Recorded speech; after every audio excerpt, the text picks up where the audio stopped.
Hi, my name is Mel. Australia is home to some of the most fascinating yet dangerous animals in the world. And the following presentation will explore what, in my opinion, is the top 10 most dangerous creatures found across the continent. I'm Australian, I live in Australia, and I'm going to help you understand their behaviour and how to stay safe in this unique environment. Well, you can only hope, can't you? So we'll begin with an introduction to Australia's unique wildlife and biodiversity. Then we'll examine each of the 10 dangerous animals in detail, learning about their habitats, venom or attack methods, symptoms from encounters, and safety and first aid tips. Staying informed to safely enjoy the Australian wilderness. Well, yes, please do that. Australia's wildlife is incredibly diverse and includes many species that are found nowhere else on Earth. This rich biodiversity contributes to the presence of many, unfortunately, dangerous animals. Understanding this environment is key to respecting it. Okay?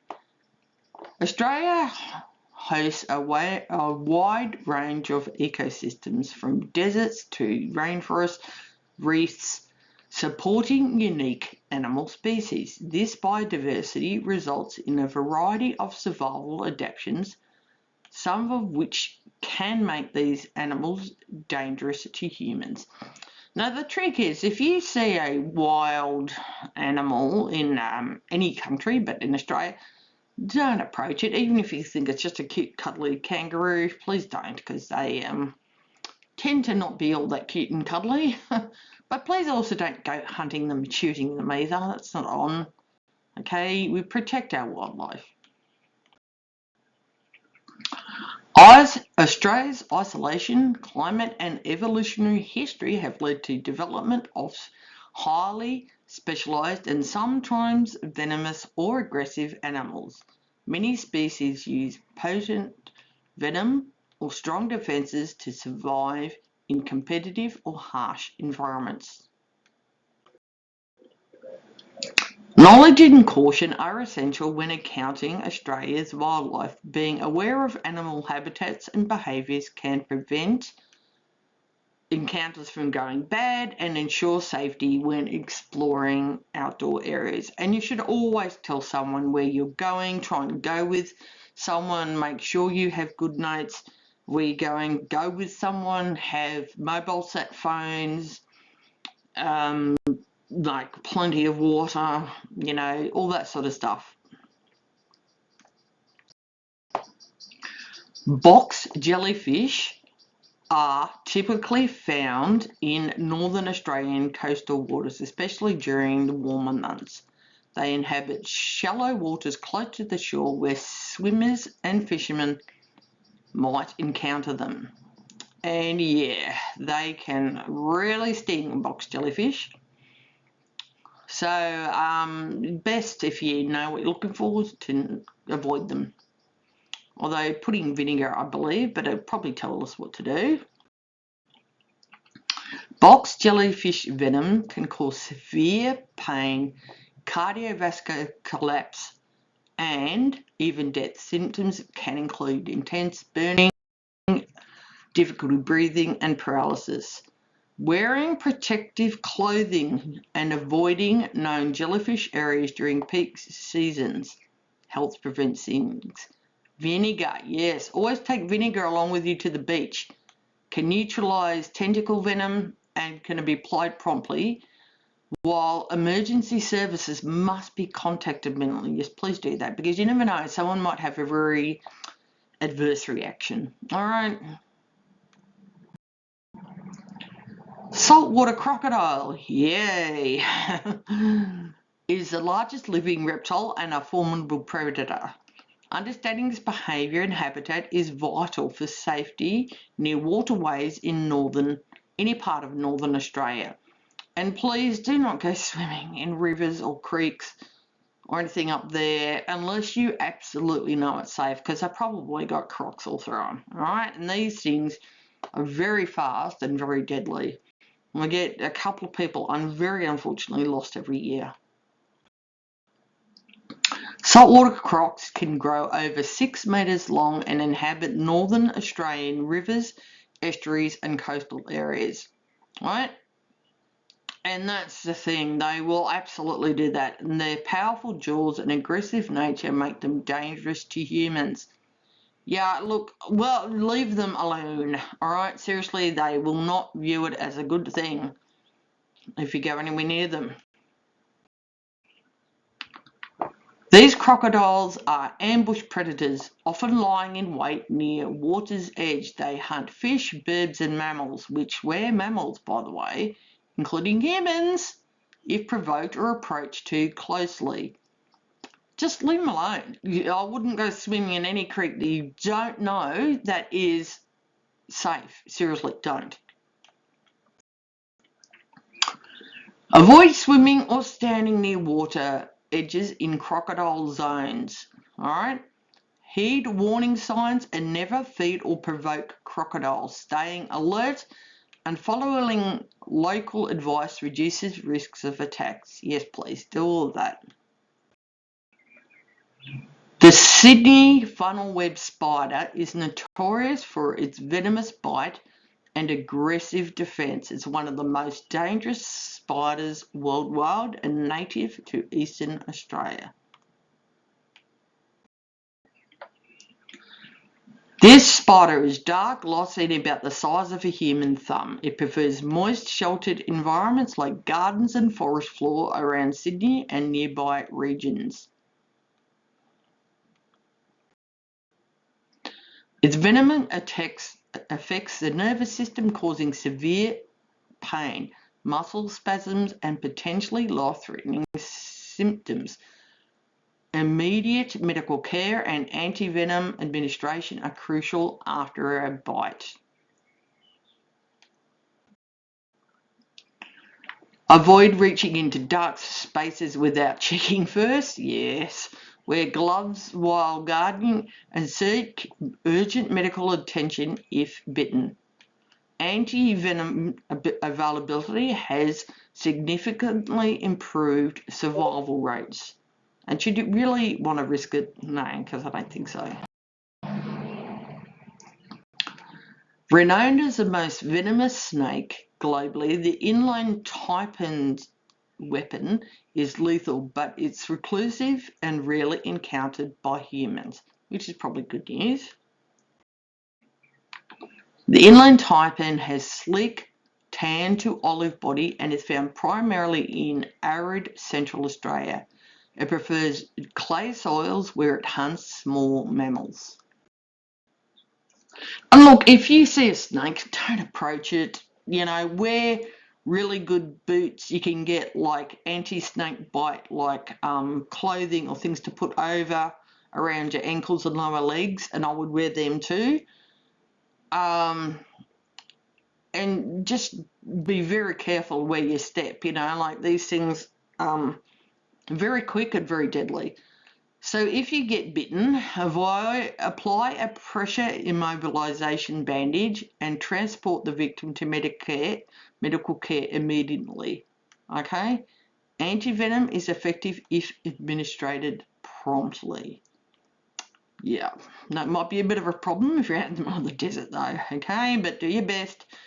You should always, again, you know, like you can get special sort of things to put on your lower legs and ankles to help like dissuade snakes, good solid boots, you know, and like have like mobile sat phones and other ways of contacting people, and especially if you're in the desert, you can contact the Royal Flying Doctor Service perhaps or something.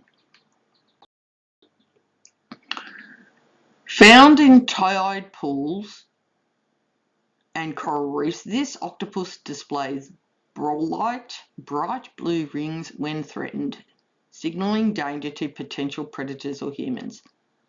So this is blue-ringed octopus, okay, and they're very dangerous.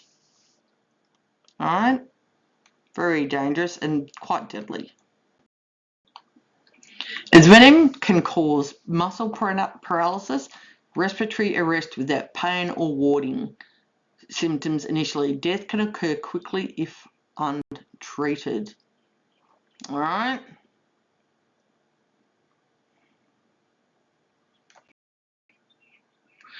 Avoid handling or provoking these octopuses. If bitten, maintain breathing support until emergency help arrives.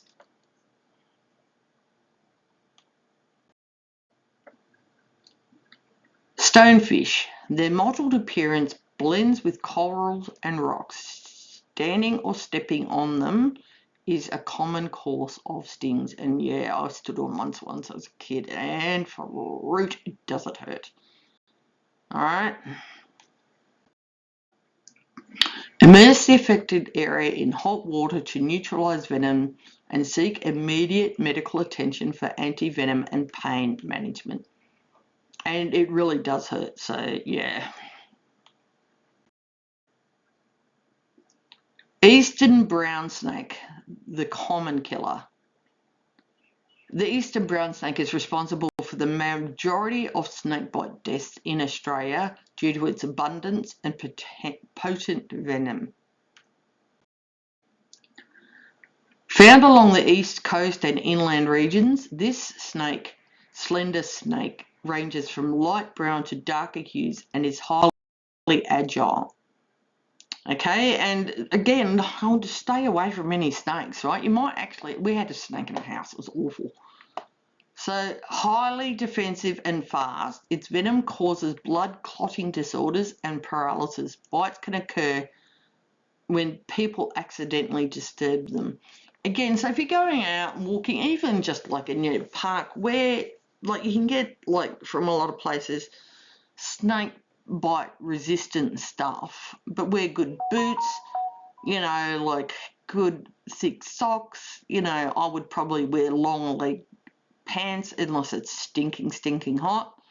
And then you can, if you're going to wear shorts, you can wear stuff over your lower legs to help prevent it.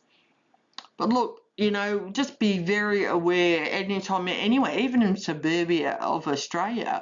We had a snake in our house, it was awful.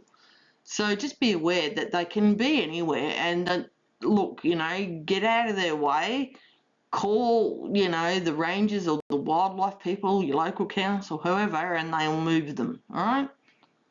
Just try not to, you know, they often occur because you don't know that they're there. That's a problem. Apply pressure immobilization and seek urgent medical care. Avoid cutting or sucking the wound, as this can worsen the injury. All right. Coastal taipan, fast and lethal. It's a highly venomous snake known for its speed and lethal bite, found in northern and eastern Australia. Inhabits forests and woodlands characterised by slender body and olive to brown coloration with pale underbelly. Its venom contains neurotoxins that cause paralysis and coagulopathy, which is bad clotting, I believe. Symptoms often develop rapidly, requiring fast medical intervention. So I'm going to say this again and again. Have like a cellular phone or a mobile sat phone if you're out of cellular range on you at all times. If you're going out like camping, have a first aid kit and ways to communicate with people, all right? Tell people where you're going and where you're going to be, you know, because like these things are way of occurring. Avoid dense undergrowth, wear protective footwear, and remain alert when hiking. An immediate medical treatment is vital if bitten. Cone snails are marine mollusks with venomous harpoons that can be fatal to humans despite their slow movements and attractive shells. So maybe just don't pick up crap from the bottom of the sea. Really, honestly, just don't pick up stuff you don't know what it is. The cone snails are found in tropical and subtropical Australian waters, often hiding in sandy or coral reef environments. So yeah, you can get water shoes that might help protect you a bit too. They're like little elastic rubber things you put on your feet. You can wear them for swim shoes, sometimes they're called. Or have an old pair of runners or something you can put on your feet. If you're going to go this sort of stuff. Just, watch what you're doing, honestly. But, look, you can be as careful as you can be, and it still might not stop some of this, unfortunately. Never handle cone shells, especially live specimens. If stung, keep the victim calm and seek emergency medical care immediately. So, look, just in conclusion, these are some of the biggest examples, but there's many others. So, Australia is a very beautiful place and it's got a very wide-ranging ecosystem and animals and plant life. But look, the trick is there's just like some common sense safety. Like if you're going out like hiking, have a very small like emergency first aid kit on you, just small, like maybe a bandage, a couple of band-aids or something, like at least something that you can do if something happens, like have a cellular phone or a mobile set or some radio or something, and let people know where you're going, when you should be back and when they should hear from you, so that they can call emergency services to come and rescue you if something goes wrong. All right, look, it doesn't matter. Like even if you're in very safe, like local park, for instance, animals make their home and plant life makes it that home too, even in very suburban areas of Australia, extremely like city centres, you can have things happen. So just, like always, if you're going, like wear good footwear, look around, paying attention. And look, you're not going to stop everything, you're just not, but just some common sense will help hopefully reduce some of the issues. It's a good idea for everyone to take like a first aid course, all right, at least be able to have some idea of what to do in case of emergency. And in Australia, anywhere you are, 000 is our emergency for fire, police and ambulance. Okay, thank you.